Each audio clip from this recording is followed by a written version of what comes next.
दिल्ली में प्रधानमंत्री आवास योजना को लागू नहीं होने दिया, लेकिन किसी एक झुग्गीवासी को फ्लैट में पुनर्वासित नहीं किया। उसने दिल्ली के अंदर आयुष्मान भारत योजना को लागू नहीं होने दिया। मेरी उम्र भी मोदी जी को लग जाए, ये अंदर से आवाज आती है। दिल्ली के अंदर पीएम विश्वकर्मा योजना को लागू नहीं होने दिया। दिल्ली के भूतपूर्व मुख्यमंत्री ने दिल्ली में शौचालय बनाने की अनुमति नहीं दी। दिल्ली की आम आदमी पार्टी की सरकार ने दिल्ली के गरीब लोगों को राशन कार्ड बनाकर नहीं दिया। जो वर्ल्ड क्लास स्किल सेंटर बनना था, दिल्ली की आम आदमी पार्टी की सरकार ने उसको नहीं बनने दिया। दिल्ली की आम आदमी पार्टी की सरकार को 3700 करोड़ रुपया उसके लिए देना था, एक पाई पैसा नहीं दिया गया। 60,000 ट्रक्स की एंट्री दिल्ली में बैन हो गई है। ये काम यदि इस धरती पर भगवान आ जाए तो तब संभव है। और ये काम या ये जो चमत्कार जो किया है दिल्ली की धरती पर, ऐसा चमत्कार देश के यशस्वी प्रधानमंत्री आदरणीय नरेंद्र मोदी कर सकते हैं, कोई दूसरा व्यक्ति नहीं कर सकता। राष्ट्रपति जी का अभिभाषण पर धन्यवाद प्रस्ताव।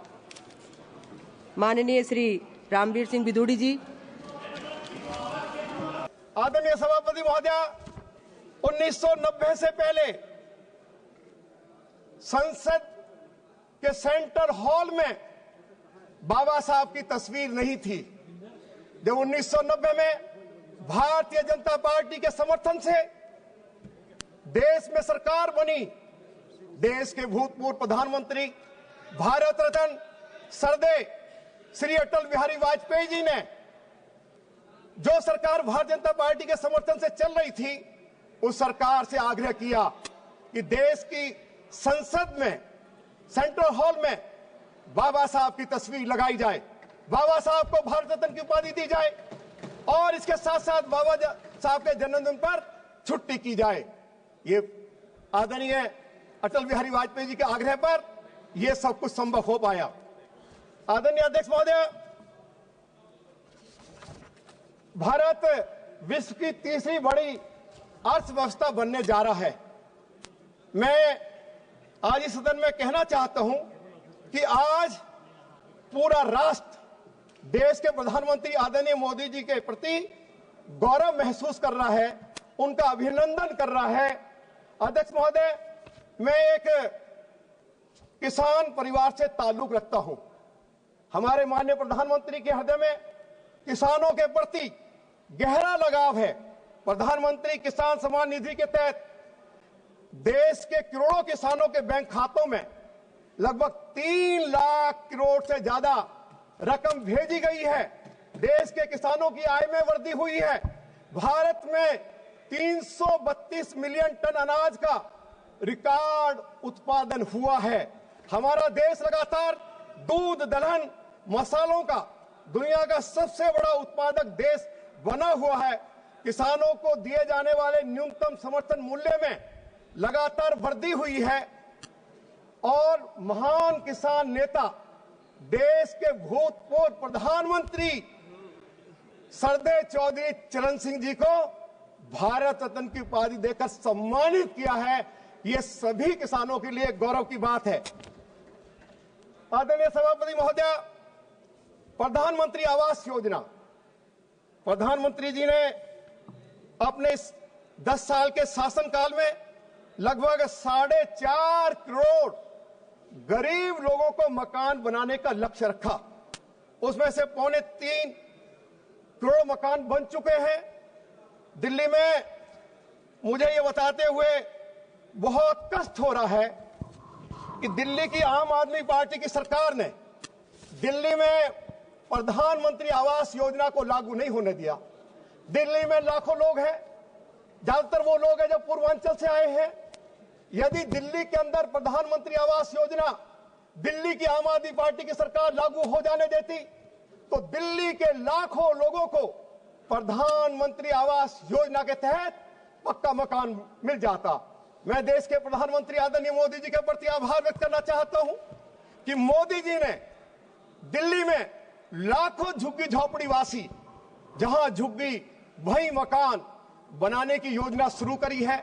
7,000 झुग्गी वासियों को पक्के फ्लैट दिए गए हैं और आज उस एक फ्लैट की कीमत जो झुग्गीवासी को दिया गया है उसकी मार्केट वैल्यू 40 लाख रुपया है। आदरणीय सभापति महोदया, मैं आपको बताना चाहता हूं कि केंद्र सरकार की सहायता से दिल्ली के झुग्गी झोपड़ी वासियों के लिए दिल्ली में 53,000 फ्लैट्स बनाए गए। बार बार मोदी जी की सरकार ने दिल्ली की आम आदमी पार्टी की सरकार से आग्रह किया कि ये जो 53,000 फ्लैट्स बनाए गए हैं, केंद्रीय सरकार की सहायता से बनाए गए हैं, इन फ्लैट्स को दिल्ली के झुग्गी झोपड़ी वासियों को इनको अलॉट किया जाए। दिल्ली के अंदर अरविंद केजरीवाल की सरकार ने सैकड़ों झुग्गी झोपड़ी वासियों को उजाड़ा, लेकिन किसी एक झुग्गी वासी को फ्लैट में पुनर्वासित नहीं किया। आज फ्लैटों की हालत जर्जर हो गई है। ये स्थिति आज जो दिल्ली के अंदर पैदा हुई है, एक तरफ मोदी जी दिल्ली के झुग्गी झोपड़ी वासियों के लिए जहां झुग्गी वहीं मकान बनाने की व्यवस्था कर रहे हैं, और दूसरी तरफ दिल्ली के पूर्व मुख्यमंत्री अपने रहने के लिए 179 करोड़ रुपया खर्च करके शीश महल बनाते हैं, कानून कायदे का उल्लंघन करके शीश महल बनाते हैं। आदरणीय अध्यक्ष महोदय, पूरे देश में आयुष्मान भारत योजना लागू हो गई। पूरे देश में लगभग 7 करोड़ लोगों को इसका फायदा पहुंचा है। लगभग 1 लाख करोड़ रुपया मोदी जी की सरकार ने इस योजना के ऊपर खर्च किया है, लेकिन अरविंद ये दिल्ली के अंदर जो आम आदमी पार्टी की सरकार है उसने दिल्ली के अंदर आयुष्मान भारत योजना को लागू नहीं होने दिया। हम प्रधानमंत्री आदरणीय श्री नरेंद्र मोदी जी के प्रति आभार व्यक्त करना चाहते हैं कि उन्होंने ये फैसला लिया कि जो हमारे वरिष्ठ नागरिक हैं जिनकी उम्र 70 साल से ज्यादा है, चाहे वो अमीर है चाहे वो गरीब है, सभी के लिए 5 लाख रुपए तक मुफ्त इलाज की व्यवस्था कर दी है। उस 5 लाख और 5 लाख उसमें जो है दिल्ली में बनने वाली भाजपा सरकार देगी। 10 लाख रुपया वरिष्ठ नागरिकों के इलाज पर मोदी जी की सरकार खर्च करेगी। अरविंद केजरीवाल आम आदमी पार्टी की सरकार ने दिल्ली में इसको लागू नहीं होने दिया। आदरणीय सभापति महोदय, मैं आपको बताना चाहता हूं, जब किसी गरीब का बेटा बीमार होता है और अस्पताल में जाके जब वो दाखिल उसको किया जाता है, और मोदी जी की जो आयुष्मान भारत योजना है उस योजना के चलते जब अस्पताल में उसका ठीक ठाक से इलाज हो जाता है, जब अपने घर लौट के आता है, तो उस बेटा के माँ बाप भगवान का शुक्राना करते हैं। और उसके बाद मालूम है क्या कहती है माँ कि मोदी जी मेरा बेटा ठीक हो गया, मेरी उम्र भी मोदी जी को लग जाए। ये अंदर से आवाज आती है, और ऐसी योजना को दिल्ली की आम आदमी पार्टी की सरकार ने दिल्ली में लागू नहीं होने दिया। मैं इसके लिए कड़ी निंदा करना चाहता हूं। आदरणीय सभापति महोदय, दिल्ली के अंदर पीएम विश्वकर्मा योजना को लागू नहीं होने दिया। लगभग 2 करोड़ 62 लाख लोग अभी तक पूरे देश में रजिस्ट्रेशन करा चुके हैं। हमारे कारीगर, चाहे लुहार है, खाती है, कुम्हार है, मोची है, राजमिस्त्री है, ऐसे जो जिनके पास अपना हाथ का हुनर है, जो अपना कारोबार करना चाहते हैं, सम्मान के साथ कारोबार करना चाहते हैं, लेकिन कहीं ना कहीं आर्थिक संकट उनके सामने आ जाता है, तो मोदी जी की सरकार ने पीएम विश्वकर्मा योजना शुरू की। यदि किसी कारीगर को अपना कारोबार करने के लिए धन की आवश्यकता है, रजिस्ट्रेशन करवाइए। 1 लाख रुपए से लेकर 3 लाख रुपया 15 दिन के अंदर उपलब्ध हो जाएगा।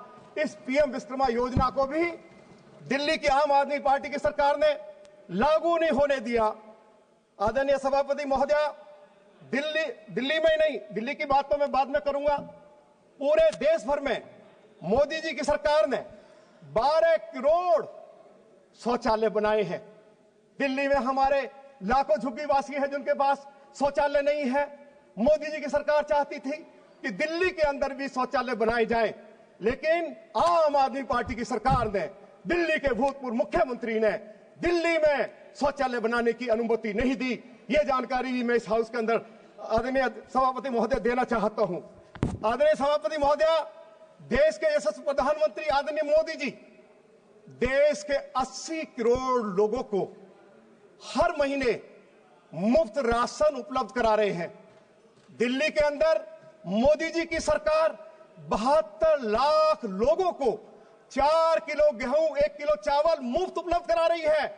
लेकिन पिछले 10 सालों से दिल्ली की आम आदमी पार्टी की सरकार ने दिल्ली के गरीब लोगों को राशन कार्ड बनाकर नहीं दिया।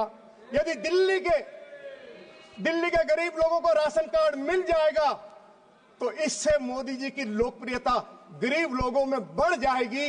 अरे दिल्ली में आम आदमी पार्टी के नेताओं, कम से कम यदि गरीबों के लिए कोई योजना देश के यशस्वी प्रधानमंत्री आदरणीय श्री मोदी जी के द्वारा चलाई जा रही है, आप उसमें अड़चन उत्पन्न कर रहे हो, मैं इसकी कड़ी निंदा करना चाहता हूं। आदरणीय अध्यक्ष महोदय, दिल्ली के अंदर उज्ज्वला योजना के अंतर्गत 10 करोड़ महिलाओं को लाभ पहुंचा है। देश भर में 14,000 जन औषधि केंद्र खोले हैं। मैं दिल्ली के बारे में जानकारी देना चाहता हूं कि 642 जन औषधि केंद्र दिल्ली में बनाए गए हैं। जो दवाई मार्केट में 100 रुपए की मिलती है, जन औषधि केंद्र से 20 रुपए में उपलब्ध हो जाती है। हजारों करोड़ रुपए का फायदा दिल्ली के मध्यम और गरीब लोगों को मोदी जी की सरकार के द्वारा जन औषधि केंद्र खोलकर पहुंचाया गया है। आदरणीय सभापति महोदय, बेहतर कौशल और नए अवसरों के सृजन के लिए 2 लाख करोड़ रुपए का पैकेज स्वीकृत किया गया है। इससे रोजगार के नए अवसर पैदा हुए हैं। मैं दिल्ली के बारे में आपको जानकारी देना चाहता हूं कि दिल्ली के अंदर हमारे कांग्रेस के लोग भी यहां बैठे हुए हैं। दिल्ली में शीला दीक्षित की सरकार थी। 2012 में सिंगापुर के साथ मिलकर एक वर्ल्ड क्लास स्किल सेंटर की नींव रखी गई। 40 एकड़ जमीन पर कम से कम 10,000 बच्चों को वहां उनको ट्रेनिंग मिलती।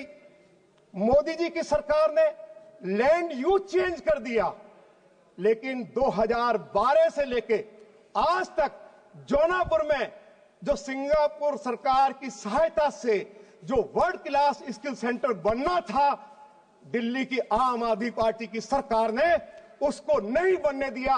ये दिल्ली देहात के युवाओं की पीठ में छुरा घोंपा गया है, उनके साथ विश्वासघात किया गया है। आदरणीय सभापति महोदय, आज मैं आम आदमी पार्टी के राष्ट्रीय अध्यक्ष का एक स्टेटमेंट देख रहा था कि भाजपा के पास ना नेता है और ना कोई विजन है। मैं उनको बताना चाहता हूं आपके माध्यम से, आदरणीय सभापति महोदय जी, हमारे पास अभी जो 2025 का जो सर्वे है, दुनिया का सबसे लोकप्रिय नेता आदरणीय नरेंद्र मोदी जी हैं, जो नेता भी हैं, जिनके काम करने की नीति भी उनके पास है और काम करने की नीयत भी है। मैं ये जानकारी भी देना चाहता हूं कि उन्होंने आज इस बात की चर्चा की है कि भाजपा के पास कोई विजन नहीं है। तो मैं आज भारतीय जनता पार्टी की ओर से या केंद्र सरकार की ओर से मैं इस ऑनरेबल हाउस को यह जानकारी देना चाहता हूं कि पिछले 10 सालों में श्री नरेंद्र मोदी जी की सरकार ने जो दिल्ली को अनेक विकास के तोहफे दिए हैं, तो आम आदमी पार्टी के राष्ट्रीय अध्यक्ष जरूर अपने कान खोलकर सुने। मोदी जी ने प्रधानमंत्री बनने के बाद दिल्ली के चारों तरफ ईस्टर्न वेस्टर्न पेरिफेरल रोड बनाया। 43,000 करोड़ रुपया उसके ऊपर खर्च आया। दिल्ली की आम आदमी पार्टी की सरकार को 3700 करोड़ रुपया उसके लिए देना था, एक पाई पैसा नहीं दिया गया। जब देश के यशस्वी प्रधानमंत्री आदरणीय मोदी जी की जानकारी में बात लाई गई तो मोदी जी ने अपनी सरकार को कहा कि काम को रोकना नहीं है। दिल्ली के अंदर हर रोज 60,000 ट्रक्स एंटर करते हैं, दिल्ली को प्रदूषित बनाते हैं। आज वो पेरीफील्ड रोड बनकर तैयार हो गया है। 60,000 ट्रक्स की एंट्री दिल्ली में बैन हो गई है। मैं आदरणीय प्रधानमंत्री जी के प्रति आभार व्यक्त करना चाहता हूं। आदरणीय सभापति महोदया, अपोजिशन के लोग जरा सुनने का जरा मादा दिखाओ, हम भी आपको सुनते हैं। मोदी जी ने साउथ दिल्ली में बदरपुर में दुनिया का सबसे बड़ा इको पार्क बनाया है। उस इको पार्क में जॉगिंग ट्रैक है, साइकिल ट्रैक है, उस इको पार्क में सफारी है, चिड़ियाघर है, उस इको पार्क में 1.5 लाख दरख्त लगाए गए हैं। आपको मालूम है ये इको पार्क कहां बनाया है? एनटीपीसी की राखी का ढेर था। 885 एकड़ जमीन पर राखी का ढेर था। आज उस राखी के ढेर पर दुनिया का सबसे बड़ा इको पार्क दिया है, और जिसमें सफारी भी है, चिड़ियाघर भी है। 1.5 लाख दरख्त लगाए गए हैं। आदरणीय सभापति महोदय, मैं आपको जानकारी देना चाहता हूं कि उस इको पार्क में उस राखी के ढेर पर बोटिंग लेक बनाया है। हमारे बच्चे बोटिंग करेंगे। और आज मैं ये बात कहने के लिए खड़ा हुआ हूं, ये काम यदि इस धरती पर भगवान आ जाए तो तब संभव है। और ये काम या ये जो चमत्कार जो किया है दिल्ली की धरती पर, ऐसा चमत्कार देश के यशस्वी प्रधानमंत्री आदरणीय नरेंद्र मोदी कर सकते हैं, कोई दूसरा व्यक्ति नहीं कर सकता है। मैं ये बात कहना चाहता हूं। आदरणीय सभापति महोदय, प्रगति मैदान के साथ 1.5 किलोमीटर लंबी टनल बनाई गई है। दिल्ली में ट्रैफिक की समस्या है।